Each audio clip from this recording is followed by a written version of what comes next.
All right, so we got the 232 spoilers, and of course, Gojo versus Sukuna is continuing in this chapter. And it starts with Maharaga's wheel turning for the second spin. And just 2 more spins are left for Gojo's Infinity to get adapted. And everyone screams for Gojo to hurry up. So this is crazy. And I'm not really sure what happened here, despite, Miyamura telling us. Because in the previous chapter, we saw Gojo telling Sukuna that Maharaga's Dharma Chakra only needed to spin 4 times for it to adapt to Gojo completely, essentially. And it had already adapted to something, so it only needed 3 left, as per what Gojo said. So then coming into this chapter, something happens, not really sure what it is, and it spins again, meaning that it only needs to spin 2 more times to be completely adapted to Gojo. Again, at least according to Gojo. He could be lying here. Gojo attacks by wrapping his hands with blue curse technique. He then creates blue orbs all around Sukuna, which moves around, destroying everything around him. Gojo then moves to Sukuna's blind spot and attacks him and then kicks off. So yeah, this is a pretty cool way that Gojo's using blue here. Blue being the enhanced version of Limitless.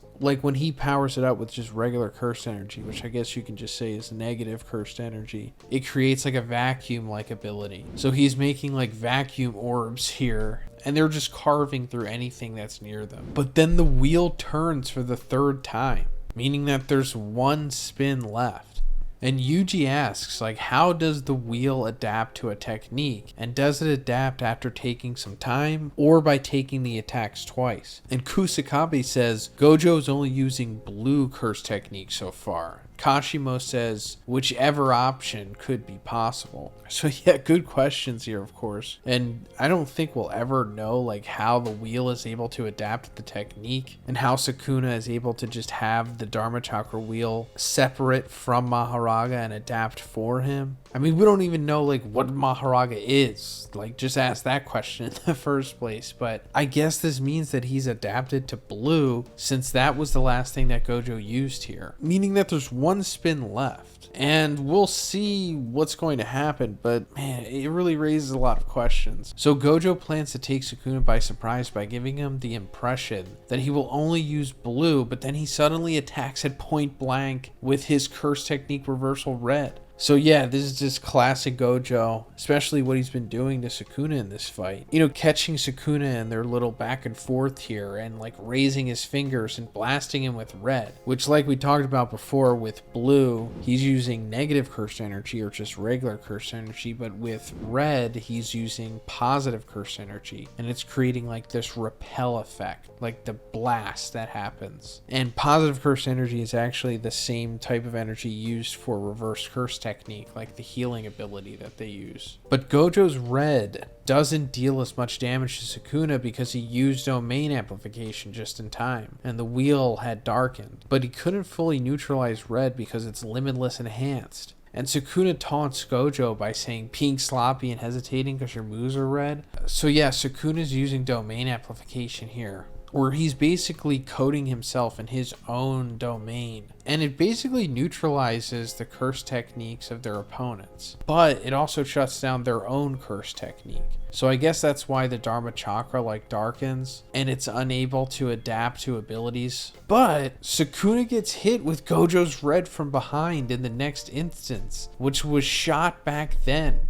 And it came back after circling the building. So yeah, somehow Gojo has his red 360 around the building they're fighting around, and then it hits Sukuna in the back. I guess he did this 2 pages back when he shot that initial red. But the next sequence is the real crazy thing here, because Gojo instantly hits Sukuna with a black flash, making Sukuna's eyes turn white. So this is insane. So now that we know that Gojo is running out of time, that actually reminds me of a game where time is also running out. And that's Reverse 1999. Reverse 1999 is a 20th century time travel strategy RPG developed developed by Bluepoch Games. It's currently in closed beta testing on the PC and mobile. Something catastrophic has happened on the last day of 1999, and the flow of time has come unraveled, a phenomenon known as the Storm. You are a timekeeper, a mythical observer of different eras, seeking the truth about the Storm and the mysterious events on the eve of the millennium. Beyond the main story, it only takes 5 minutes a day to keep up with the gameplay routine. It's an easy to understand, strategic, and turn-based RPG with depth coming from party build choices and spending actions on finding matching cards to amplify abilities. It's designed to be a relaxing experience and doesn't take up too much free time. You can look forward to the global release by checking the link in my description and follow Reverse 1999 on its official channels. Black Flash is finally back, and I was wondering like who was going to do it first, GOJO or Sukuna. And Black Flash was like way more prevalent in the first part of the series. We haven't really seen it in the last almost 2 years, I think, at this point. So let me just go over what it is real quick. So it's a distortion in space that occurs when cursed energy is applied within like 1/1,000,000th of a second of a physical hit. So when you're going to like strike someone, right before you make physical contact, if you apply cursed energy at the perfect time, like, you know, 1/1,000,000th of a second, you'll create Black Flash, like a distortion in space. It's like a phenomenon. And it says that it makes your hit like become times 2.5 in power, but in my opinion, I think it's like times 10. Because every time somebody gets hit by a Black Flash, it seems like they're getting hit by like the final boss. And also, you can't just willingly do it. In fact, like the record for performing it is held by Nanami. Like he did it 4 times in a row. And ever since then, I've wondered like, why can't GOJO just do it like 8 times in a row or 10 times in a row, or Sukuna? And it's very possible that we might see that happen. If not them, then maybe Yuji. Like maybe that's one of Yuji's like final sequences in the series. Like he does like 10 or 20 Black Flashes in a row. But anyway, Sukuna seems knocked out and Maharaga's wheel falls down from his head, but it suddenly turns for the final 4th time and traps GOJO into the shadow. So yeah, that's wild. The Dharma Chakra is spinning for the 4th time after GOJO hits Sukuna with the Black Flash. And I guess it's adapting to Black Flash, which is possible, I suppose. I don't think there's anything that Maharaga can't adapt to, I guess. But does that mean that he's adapted to Limitless at its base? Because that's GOJO kind of just hitting him? Because he hit him with Black Flash, but I guess he also hit him with Limitless too? Maybe? Maybe not? I'm not sure, because this also means that, or implies, that Maharaga is completely adapted to GOJO at this point. Because we see like this shadow portal open in the ground, and the Dharma Chakra falls into it along with GOJO. Like GOJO's leg falls into the 10 Shadows portal.